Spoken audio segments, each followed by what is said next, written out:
मीराबाई 16वीं शताब्दी की एक ऐसी संत थी जो कवित्री भी थी और भगवान कृष्ण की भक्ति रस में डूबी प्रेमिका भी। मीराबाई की भक्ति ऐसी थी जो कई लोगों के लिए रहस्य है, क्योंकि ऐसा प्रेम जगत को शायद ही देखने को मिले। मीराबाई का प्रेम जितना रहस्यमय था, उनकी मृत्यु भी कुछ ऐसी ही थी।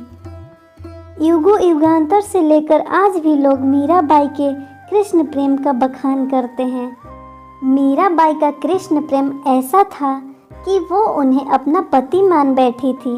मीराबाई के बालपन में कृष्ण की ऐसी छवि बसी थी कि किशोरावस्था से लेकर मृत्यु तक उन्होंने कृष्ण को ही अपना सब कुछ माना। जोधपुर के राठौर रतन सिंह जी की इकलौती पुत्री मीराबाई का जन्म 16वीं शताब्दी में हुआ था।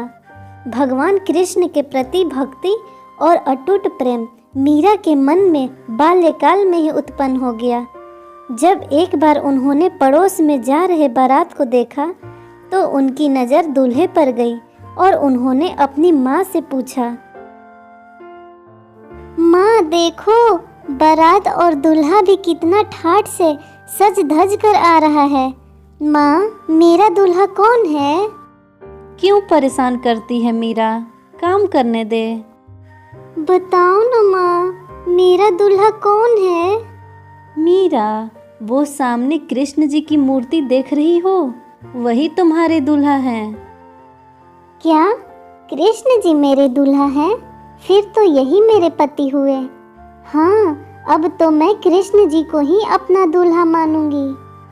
माँ की बातों का मीराबाई पर इतना गहरा असर हुआ कि वो कृष्ण प्रेम में मग्न रहने लगी।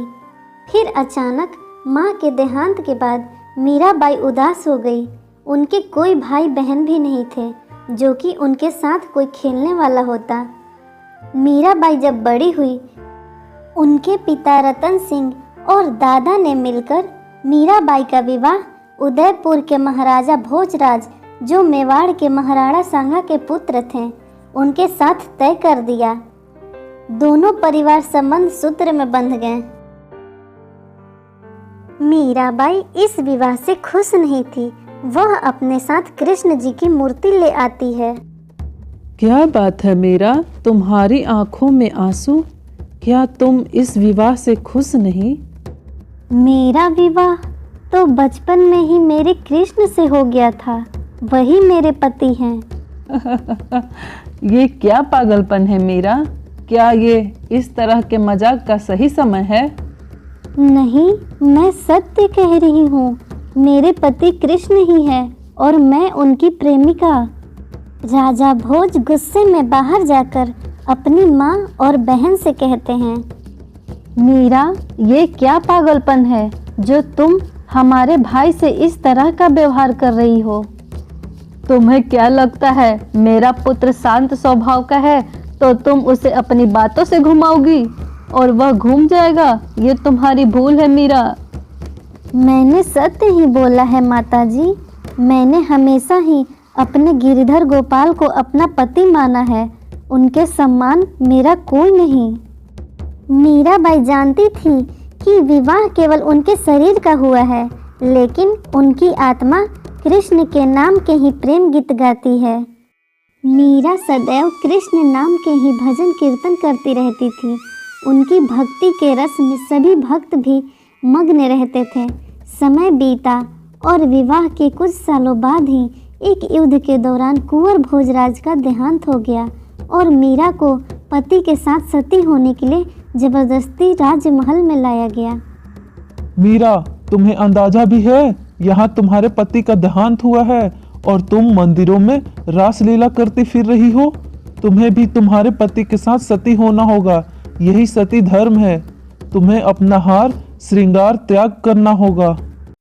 मेरे तो गिरधर गोपाल, दूसरों न कोई। मेरे तो गिरधर गोपाल, दूसरों न कोई। मीराबाई के देवर ने उन्हें पति के साथ सती होने का आदेश दिया। पर वो नहीं मानी। उन्होंने अपना हार श्रृंगार नहीं त्यागा और सभा के बीच में से कृष्ण भजन गाती हुई कृष्ण मंदिर में चली गई। इसके पश्चात मीराबाई अब मंदिर में ही रहने लगी और संतों के बीच भगवान कृष्ण के पद और भजन गाने लगी। ये सुनकर मीराबाई के परिवार वाले क्रोधित हो गए। उन्हें लगता था कि इससे उनकी समाज में बदनामी हो रही है। कृष्ण भक्ति ने मीरा को ससुराल से अनेक यातनाएं दी जाने लगी, पर जिसकी रक्षा स्वयं वासुदेव कृष्ण के हाथों में हो, भला उसका कोई बाल भी बांका कैसे कर सकता है। इस तरह से वह मीरा साधु संगत की भीड़ के बीच नाचती रहती है। हमारे राजमहल में भी अब लोग बातें बनाने लगे हैं। अब इसका एक ही रास्ता है, मीरा की मृत्यु। सैनिकों, वो पिटारी लेकर आओ। उदाबाई, तुम इस नाग को पिटारी में बंद कर मीराबाई के पास ले जाओ और उसे अपनी ओर से भेंट स्वरूप यह हीरो जड़ित हार कहकर पिटारी उसके हाथ में दे देना। चिंता मत करो भैया, मैं मीरा की मृत्यु का समाचार लेकर ही लौटूंगी। उदाबाई मीराबाई के पास जाती है और पहले उसे समझाने की कोशिश करती है। मीरा, तुम्हारा यूं कृष्ण भक्ति में नाचना और गाना राज परिवार को अच्छा नहीं लगता। तुम हमारे राज परिवार की बहू हो और लोक लाज की कुछ तो चिंता करो। मेरे पति भगवान कृष्ण तो अमर है, मेरा तो संपूर्ण जीवन ही उनके लिए समर्पित है। भला मुझे फिर लोक लाज से क्या भय। जो मन प्रभु श्री कृष्ण की भक्ति में लीन रहता है, उसके लिए संसार की कोई वस्तु श्रेष्ठ नहीं। ठीक है मीरा, ये तुम्हारे लिए हीरो का हार लाई थी, इसे अपनी ननद की ओर से स्वीकार करो। मीरा ने प्रभु श्री कृष्ण का स्मरण करते हुए जैसे ही पिटारी को खोला तो पिटारी में नाग की जगह हीरो का हार ही था। ये देखकर उदाबाई चकित रह गई और यह चमत्कार देख मीराबाई के चरणों में गिर गई। मीरा, मुझे भी अपनी कृष्ण भक्ति के रस की कुछ बूंदें प्रदान करो। तुम सचमुच भगवान कृष्ण की परम भक्त हो। उदाबाई मीराबाई की भक्ति के चमत्कार को देख व्याकुल हो गई और उनकी भक्ति में वह भी रम गई। उधर राणा विक्रमजीत के सैनिकों ने उन्हें मीराबाई को मारने के लिए एक और युक्ति सुझाई। महाराज, मेरे पास एक युक्ति है। क्यों न हम मीराबाई को महल बुलाकर कृष्ण का प्रसाद कहकर जहर का प्याला पीने को दें। ये युक्ति जरूर कारगर सिद्ध होगी। मीराबाई को महल में बुलाया जाए। ये लोग धोखे से अमृत पान कहकर मीरा को जहर का प्याला पिलाकर मारना चाहते हैं। मुझे मीरा को बताना ही होगा। उदाबाई, वो मुझे कृष्ण नाम रस का पान करने के लिए कहेंगे तो मैं उनके नाम से मिला जहर का प्याला भी पी जाऊंगी। आप चिंता मत करो, मेरे कृष्ण की जो इच्छा होगी वही होगा। मीराबाई को राज्य दरबार में लाया जाता है और सबके समक्ष मीराबाई प्रभु श्री कृष्ण के नाम का स्मरण करके वो विष का प्याला पी लेती हैं।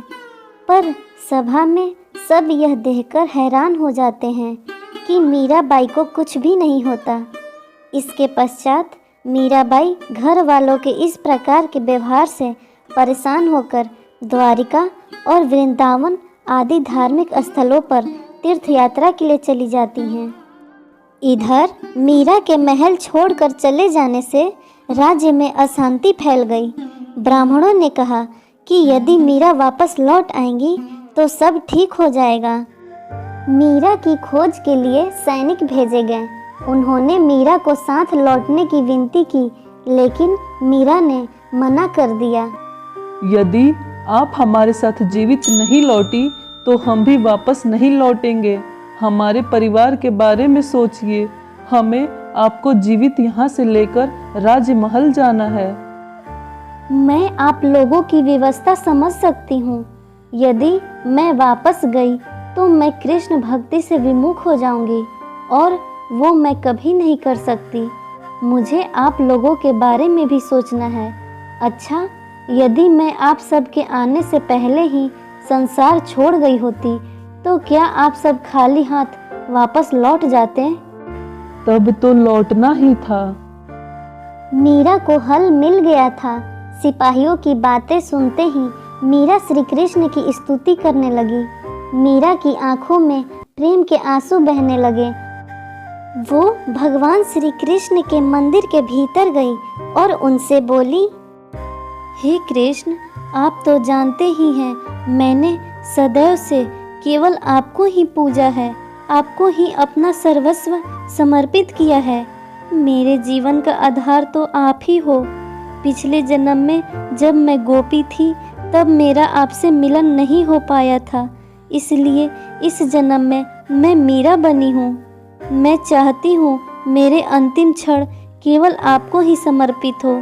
मैं आपको ही देखते देखते आप में समा जाऊं। मुझे अपने हृदय में स्थान दो प्रभु। मीराबाई ने अपना अंतिम पद गाना शुरू किया और भगवान कृष्ण ने उन्हें अपने हृदय में स्थान दिया और वो सदा के लिए अपने प्रियतम श्री कृष्ण में समा गई। सिपाहियों के साथ साथ सभी भक्तों की आंखों में भी आंसू की धारा बह रही थी।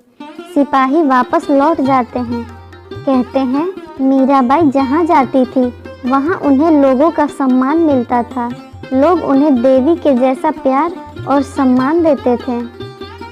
भारत भूमि पर ऐसे कई संत और महात्मा हुए हैं जिन्होंने धर्म और भगवान को रोम रोम में बसाकर दूसरों के सामने एक आदर्श के रूप में पेश किया है। ऐसे ही संतों और महात्माओं में मीराबाई का स्थान सबसे ऊपर माना जाता है।